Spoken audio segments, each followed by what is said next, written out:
ಸಂಧಾನಕ್ಕೆ ನಾವು ಖಂಡಿತವಾಗಿಯೂ ಒಪ್ಪುವುದಿಲ್ಲ. ಓಹೋ, ಮೇರೆ ಮೀರಿ ಮಧೋನ್ಮತ್ತರಾದ ಇವರೊಡನೆ ಮಾತನಾಡುವುದೇ ಅನುಚಿತ. ಆದರೂ ಹೇಳುವೆನು, ಆಲೋಚಿಸಿ. ದುರ್ಯೋಧನ, ನಿನ್ನೀ ಸಹೋದರರನ್ನು, ಈ ನಿನ್ನ ಬಂಧುಗಳನ್ನು, ಈ ನಿನ್ನ ಗುರು ಹಿರಿಯರನ್ನು ಒಂದು ಸಾರಿ ದಿಟ್ಟಿಸಿ ನೋಡು. ನಿನ್ನೊಬ್ಬನ ಸಲುವಾಗಿ ಇಡೀ ಗುರುಕುಲವನ್ನೇ ಧ್ವಂಸ ಮಾಡುವೆ ಏಕೆ? ಪಾಂಡವರು ನಿನ್ನ ತಂದೆಯ ಪ್ರಭುತ್ವವನ್ನು ಅಂಗೀಕರಿಸುವರು, ನಿನ್ನನ್ನು ಯುವರಾಜನೆಂದು ಸನ್ಮಾನಿಸುವರು. ನಿಮ್ಮೆಲ್ಲರ ಪ್ರೀತಿ, ಸ್ನೇಹ, ಶಾಂತಿ ಹೊರತು ಅವರಿಗೆ ಮತ್ತಿನ್ನೇನು ಬೇಡ. ಇದು ಅತ್ಯಂತ ಮಹತ್ವದ ವಿಷಯ. ಯೋಚಿಸು, ಈ ಸಂಧಿಗೆ ಸಮ್ಮತಿಸು. ಅಲ್ಪ ಪ್ರಯತ್ನದಿಂದ ಮಹಾಫಲವನ್ನು ಹೊಂದುವೆ.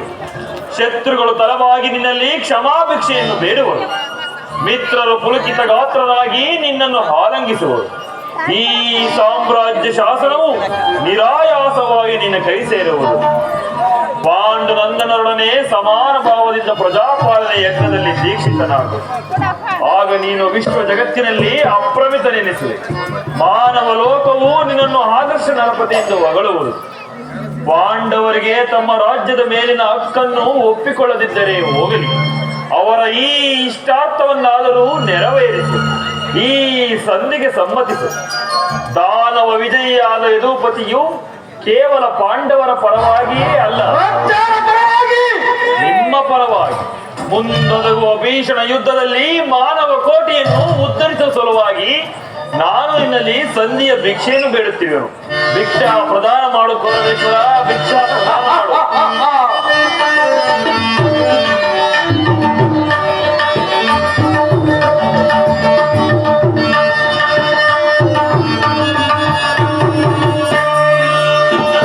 ಭಾರತ ಭೂಮಿ ಸಮಾನ ಶೌರ್ಯ ಭಾರತ ಭೂಮಿ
ಪಾಂಡವರು ಭಿಕ್ಷಾ ವೃತ್ತಿಯೇ ಅವರಿಗೆ ಯೋಗ್ಯವಾದ ಜೀವನ. ಧರ್ಮವೀರುಗಳಾದ ಅವರ ಕೈಯಲ್ಲಿ ಈ ವಿಫಲ ಸಾಮ್ರಾಜ್ಯವನ್ನು ಒಪ್ಪಿಸುವ ಅಪಮಾನ ನನ್ನಿಂದಾಗದು. ಕೃಷ್ಣ, ನನ್ನಿಂದಾಗದು. ಯುದ್ಧದ ಭಯವನ್ನು ತೋರಿಸಿದೆಯಾ ಜನಾರ್ದನ? ಯುದ್ಧವು ಕ್ಷತ್ರಿಯನ ಧರ್ಮ. ಕ್ಷತ್ರಿಯನ ಅರ್ಥ ಕಾಮ, ಮೋಕ್ಷ ಮತ್ತು ಜೀವಮಾನದ ಏಕಮಾತ್ರ ಸಾಧನೆ. ಯುದ್ಧದ ಸಲುವಾಗಿ